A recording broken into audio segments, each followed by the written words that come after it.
সালামু আলাইকুম good people, কেমন আছেন সবাই? আশা করি ভালো আছেন। এটাই সেই পাহাড়ে ওঠার আঁকাবাঁকা রাস্তা। এরপরে এই দিগন্ত প্রসারিত একদম মিলিত হয়ে যাবে আকাশের সাথে, সেই রাস্তা এলোমেলো হয়ে অস্থির একটা ভিউ। সকালবেলাটা পুরো মাথা নষ্ট একটা সিচুয়েশনের মধ্যে দিয়ে যাচ্ছে। অস্থির অস্থির সব কিছু অনেক সুন্দর।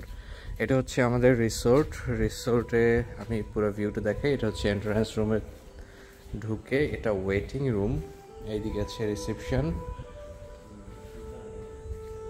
দেন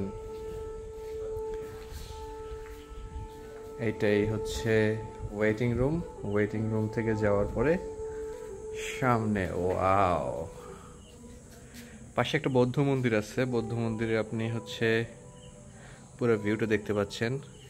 দিগন্ত বিস্তৃত একটা এলাকা, সবদিকে পুরো পাহাড়, যতদূর চোখ যায় পাহাড় আর পাহাড়। সেই একটা ভিউ, মাথা নষ্ট। সকাল ভাল লাগতেছে।